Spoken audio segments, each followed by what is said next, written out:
श्री गणेशाय नमः। श्री सीतारामाभ्यां नमः। श्री हनुमते नमः। श्री उमापते नमः। श्री गुरुवे नमः। सब संतन की जय जय। जय जय सीताराम। राधे श्याम।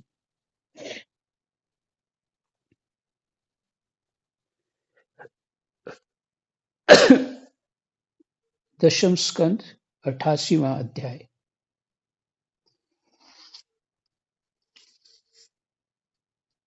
श्लोक नंबर 8 से शुरू करेंगे पाठ।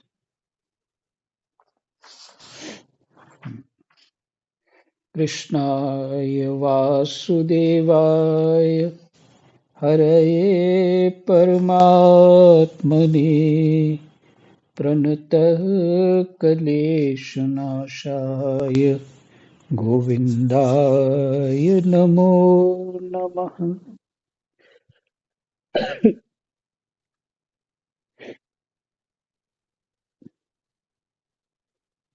प्रश्न तो आपको याद ही होगा।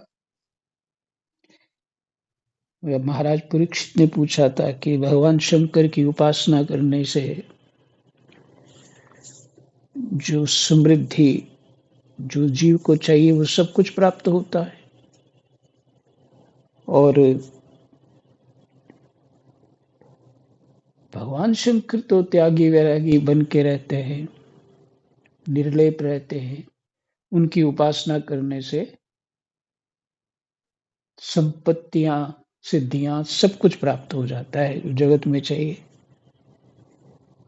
तो और विष्णु की उपासना करने से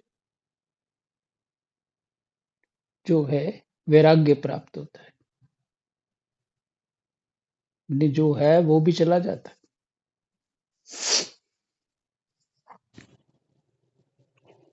तूने उत्तर दिया कि भगवान के गुणों का वर्णन किया और देवताओं के उपासना करने से, जिसमें इन्होंने कहा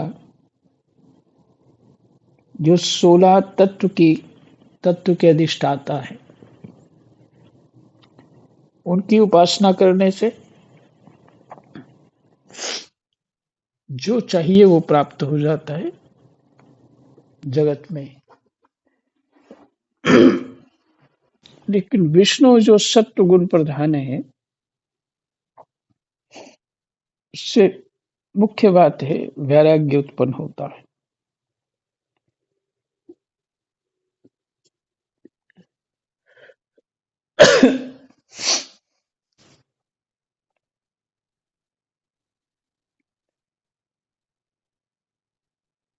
तो इस प्रश्न का आगे भगवान श्री कृष्ण ने क्या कहा? राजन, जिस पर मैं कृपा करता हूं उसका सब धन धीरे धीरे छीन लेता हूं। जब वह निर्धन हो जाता है तब उसके सगे संबंधी उसके दुखाकुल चित्त की परवाह न करके उसे छोड़ देते। फिर वह धन के लिए उद्योग करने लगता है, तब मैं उसका वह प्रयत्न भी निष्फल कर देता हूं। इस प्रकार बार बार असफल होने के कारण जब धन कमाने से उसका मन विरक्त हो जाता है, उसे दुख समझकर वह उधर से अपना मुंह मोड़ लेता है और मेरे प्रेमी भक्तों का आश्रय लेकर उनसे मेल जोल करता है। तब मैं उस पर अपनी अहेतुक कृपा की वर्षा करता हूं।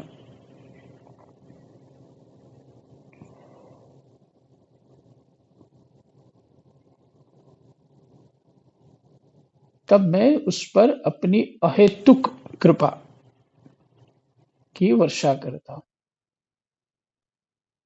जो भगवान, कोई कारण नहीं होता ऐसी कृपा करने का, हेतु तो कारण होता है, अहेतुक कृपा जो होती कोई कारण नहीं होता। भगवान उसको जगत से बाहर निकालना चाहते हैं। बच्चे से खिलौना दृष्टांत ये समझ में आ रहा है कि बच्चे से खिलौना छीन लेंगे तो वो रोएगा, और खिलौना दे देंगे तो खुश हो जाएगा, तो वो खेलता रहेगा। लेकिन बच्चा सर्दी में बैठा है, गर्मी में बैठा है, क्या स्थिति है, कैसे उसको जहाँ माता पिता लेके जाएंगे वहां जाना ही चाहिए। तो खिलौना उस खिलौने से लगा हुआ है और माता पिता उसके लिए खिलाना चाहते हैं या कुछ और करना चाहते हैं, उसके हित के लिए कुछ करना चाहते हैं, तो तब तो बच्चा रोएगा। वही स्थिति हमारी है। हम अपने खिलौनों से, अपनी स्थिति से प्रसन्न हैं और उसको दृढ़ रखना चाहते हैं। और भगवान ये समझते हैं कि ये इंद्रियों के सुख तो हर योनि में होते हैं, ये उसी में लगा हुआ है और अपने देह गेह में फंस चुका है, और इसको कैसे बाहर निकाला जाए। ये है अहेतुक कृपा। तो फिर हेतुक कृपा की वर्षा करता हूं, मेरी कृपा से उससे परम सूक्ष्म अनंत सच्चिदानंद स्वरूप पर ब्रह्म की प्राप्ति होती है।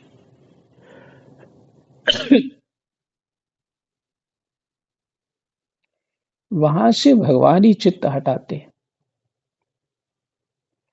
या तो जीव स्वयं इतने सूझबूझ विवेक से कार्य करे, अपना चित्त वहां से हटाए। अगर भगवान की आप पूजा सेवा करते हो, कहते भी हो कि प्रभु अपने चरणों में प्रेम दो, इस संसार चक्र से बाहर निकालो, स्तुतियां जो भी है वो करते हो, तो उसमें भाव यही है कि इस संसार चक्र से बाहर निकालो, मुझे आत्मज्ञान दो। और संसार को छोड़ना नहीं चाहते मन से, शरीर से छोड़ने की, वाणी से छोड़ने की कोई आवश्यकता नहीं, मन से छोड़ना है। तो छोड़ना नहीं चाहते फिर भी फंस रहे हो, तो फिर ऐसा ही होगा कुछ, जो भगवान सोच लेंगे वो उसमें तो सफल हो ही जाओगे।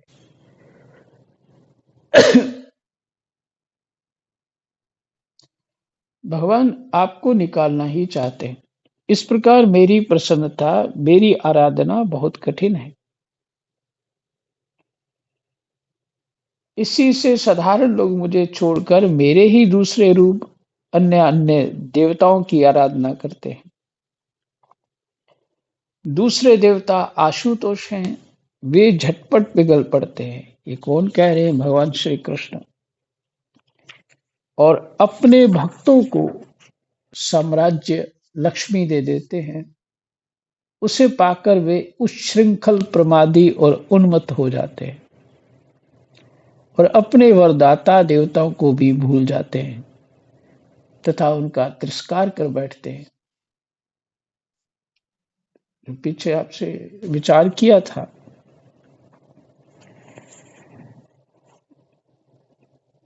मंत्र के विषय में बात हो रही थी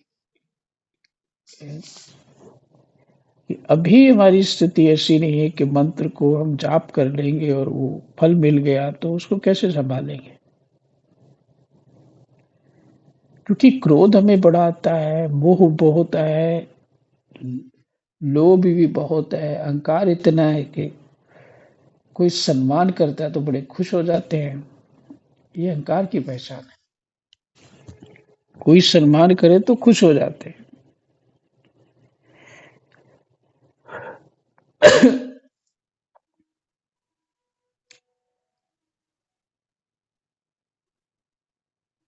तो ऐसे व्यक्ति जो जिसकी चित्तवृत्तियां उसके नियंत्रण में नहीं है, उसको राज्य लक्ष्मी इत्यादि ये सब दे दिया जाए तो वो क्या, उस संसार में दृढ़ होना चाहेगा, बड़ा खानदान बनाने का प्रयास करना शुरू करेगा, बड़ी कीर्ति की योजना बनाना शुरू कर देगा और फिर किसी को कुछ नहीं समझेगा, अपने बराबर महल बनाएगा, बड़े बड़े घर, बड़ी बड़ी ऊंचाई, धन से वस्तुएं खरीदेगा, अपने आप को बड़ा बनाने का प्रयास करेगा। तो ये क्या है, ये उच्छृंखल है और बाद में क्या होता है, प्रमाद आता है। किसी को कुछ नहीं समझना, केयर नहीं करना, कुछ भी ऐसे व्यवहार भी ठीक नहीं। वो क्या होता है, उन्मत्त हो उठते हैं और अपने वरदाता देवताओं को भी भूल जाते हैं तथा उनका तिरस्कार कर बैठते हैं। श्री सुखदेव जी कहते हैं, परीक्षित, ब्रह्मा विष्णु और महादेव ये तीनों शाप और वरदान देने में समर्थ हैं, परंतु इनमें महादेव और ब्रह्मा शीघ्र ही प्रसन्न या रुष्ट होकर वरदान अथवा शाप दे देते हैं, परंतु विष्णु, ये कौन कह रहे हैं, सुखदेव जी कह रहे हैं, परंतु विष्णु विष्णु भगवान वैसे नहीं है। इस विषय में महात्मा लोग एक प्राचीन इतिहास कहा करते हैं।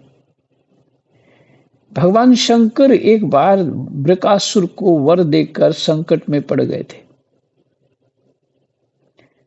परीक्षित, वृकासुर शकुनी का पुत्र था, उसकी बुद्धि बहुत बिगड़ी हुई थी।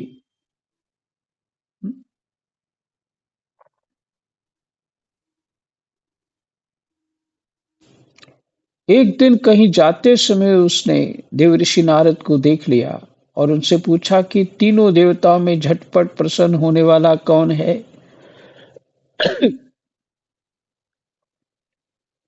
परीक्षित, देवऋषि नारद ने कहा, तुम भगवान शंकर की आराधना करो, इससे तुम्हारा मनोरथ बहुत जल्दी पूरा हो जाएगा। वे थोड़े ही गुणों से शीघ्र प्रसन्न और थोड़े ही अपराध से तुरंत क्रोध कर बैठते हैं। रावण और बानासुर ने केवल बंदी जनों के समान शंकर जी की स्तुतियां की थी, इसी से वे उन पर प्रसन्न हो गए और उन्हें अतुलनीय अतुलनीय ऐश्वर्य दे दिया। बाद में रावण के कैलाश उठाने और वानासुर के नगर की रक्षा का भार लेने से वे उनके लिए संकट में भी पड़ गए थे। नारद जी का उपदेश पाकर वृकासुर केदार क्षेत्र में गया और अग्नि को भगवान शंकर का मुख मानकर अपने शरीर का मांस काट काट कर उसमें हवन करने लगा। इस प्रकार 6 दिन तक उपासना करने पर भी जब उसे भगवान शंकर के दर्शन ना हुए, तब उसे बड़ा दुख हुआ। 7वें दिन केदार तीर्थ में स्नान करके उसने अपने भीगे बाल वाले मस्तक को कुल्हाड़े से काटकर हवन करना चाहा। परीक्षित, जैसे जगत में कोई दुखवश आत्महत्या करने जाता है तो हम लोग करुणावश उसे बचा लेते हैं, वैसे ही परम दयालु भगवान शंकर ने वृकासुर के आत्मघात के पहले ही अग्निकुंड से अग्निदेव के समान प्रकट होकर अपने दोनों हाथों से उसके दोनों हाथ पकड़ लिए और गला काटने से रोक दिया। उनका स्पर्श होते ही वृकासुर के अंग ज्यों के त्यों पूर्ण हो गए। भगवान शंकर ने वृकासुर से कहा, प्यारे वृकासुर, बस करो, बहुत हो गया। मैं तुम्हें वर देना चाहता हूं, तुम मुंह मांगा वर मांग लो। अरे भाई, मैं तो अपने शरणागत भक्तों का केवल जल चढ़ाने से ही संतुष्ट हो जाया करता हूं। भला तुम झूठ मूठ अपने शरीर को क्यों पीड़ा दे रहे हो?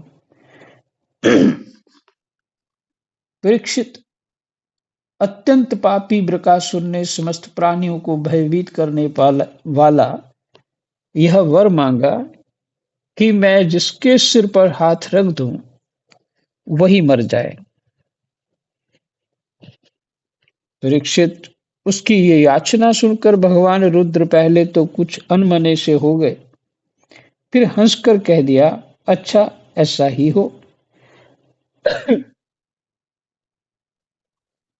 ऐसा वर देकर उन्होंने मानो सांप को अमृत पिला दिया।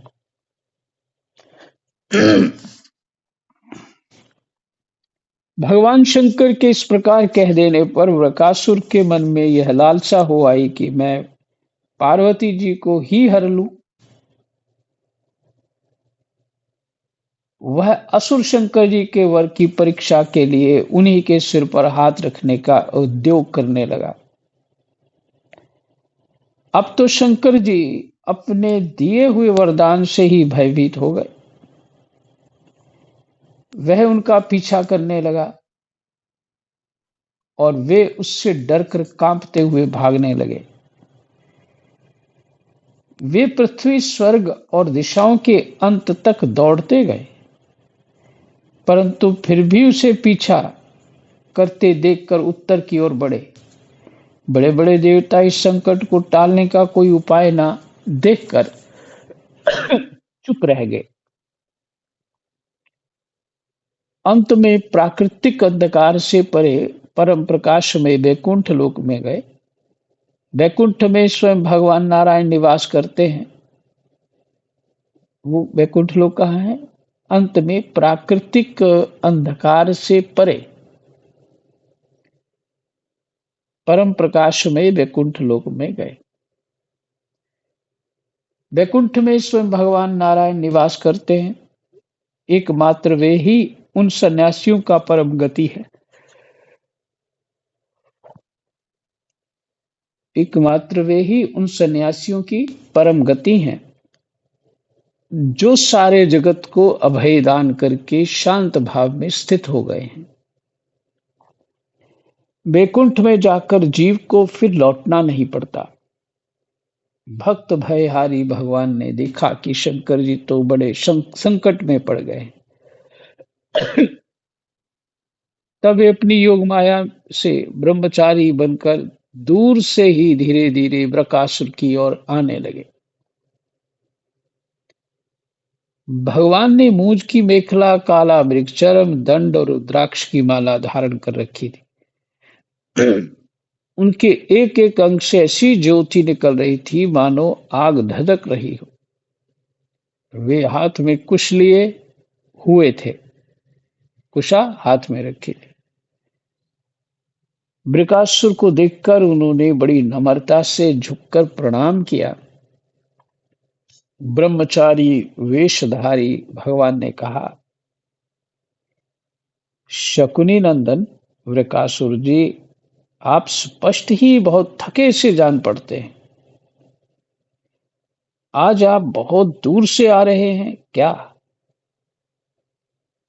आज आप बहुत दूर से आ रहे हैं क्या? तनिक विश्राम तो कर लीजिए। देखिए, यह शरीर ही सारे सुखों की जड़ है। ये शरीर ही सारे सुखों की जड़ है।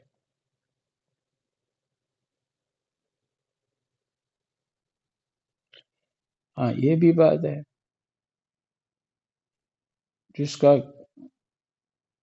बंटाधार करना होता है उसको उल्टा ज्ञान देना चाहिए। कह रहे हैं ये शरीर ही सारे सुखों की जड़ है, इसी से सारी कामनाएं पूरी होती हैं। इसे अधिक कष्ट ना देना चाहिए। आप तो सब प्रकार से समर्थ हैं। इस समय आप क्या करना चाहते हैं? यदि मेरे सुनने योग्य कोई बात हो तो बतलाइए। क्योंकि संसार में देखा जाता है कि लोग सहायकों के द्वारा बहुत से काम बना लिया करते हैं।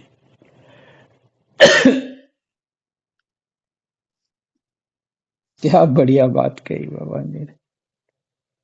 इसका मतलब मैं तेरा सहायक हो जाऊंगा, तू क्या करना चाहता है। श्री सुखदेव जी कहते हैं, परीक्षित भगवान के एक एक शब्द से अमृत बरस रहा था। उनके इस प्रकार पूछने पर पहले तो उसने तनिक ठहरकर अपनी थकावट दूर की। उसके बाद क्रमशः अपनी तपस्या, वरदान प्राप्ति तथा भगवान शंकर के पीछे दौड़ने की बात शुरू से कह सुनाई।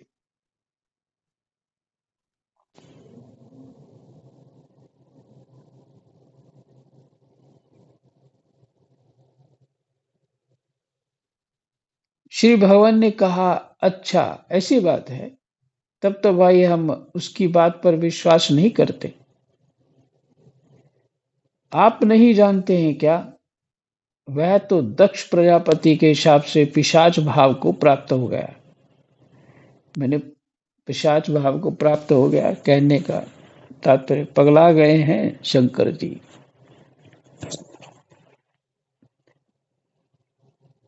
आजकल वही प्रेतों और पिशाचों के सम्राट हैं। दानवराज दानवराज, आप इतने बड़े होकर ऐसी छोटी छोटी बातों पर विश्वास कर लेते हैं।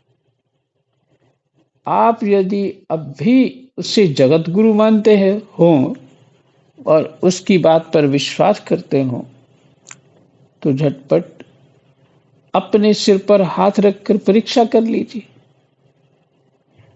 दानव शिरोमणि, यदि किसी प्रकार शंकर की बात असत्य निकले तो उस असत्यवादी को मार डालिए, जिससे फिर कभी वह झूठ ना बोल सके। परीक्षित भगवान ने ऐसी मोहित करने वाली अद्भुत और मीठी बात कही कि उसकी विवेक बुद्धि जाती रही। उस दुर्बुद्धि ने भूलकर अपने ही सिर पर हाथ रख लिया।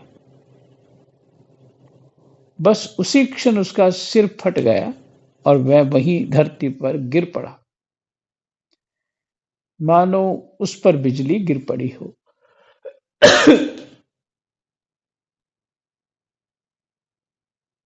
उस समय आकाश में देवता लोग जय जय नमो नमः साधु साधु के नारे लगाने लगे। पापी बृकासुर की मृत्यु से देवता, ऋषि, पितर और गंधर्व अत्यंत प्रसन्न होकर पुष्पों की वर्षा करने लगे और भगवान शंकर उस विकट संकट से मुक्त हो गए। अब भगवान पुरुषोत्तम ने भय मुक्त शंकर जी से कहा कि देवादिदेव, बड़े हर्ष की बात है कि इस दुष्ट को इसके पापों ने ही नष्ट कर दिया। परमेश्वर, भला ऐसा कौन प्राणी है जो महापुरुषों का अपराध करके कुशल से रह सके। विष्णु भगवान शंकर से किस तरह से नम्र होकर के, और कोई नकली नम्र नहीं है वो, भगवान शंकर का स्वरूप ही ऐसा है। तो दो तो है नहीं, जो एक ही है।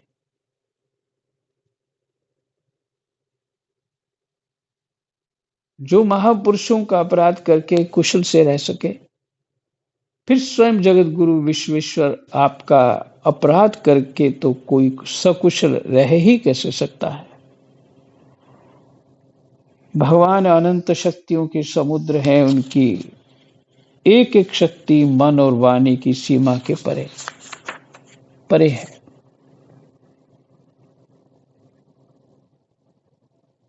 वे प्रकृति से अतीत स्वयं परमात्मा हैं। उनकी शंकर जी को संकट से छुड़ाने की ये लीला जो कोई कहता या सुनता है, वह संसार के बंधनों और शत्रुओं के भय से मुक्त हो जाता है। जय जय सीताराम, राधे श्याम।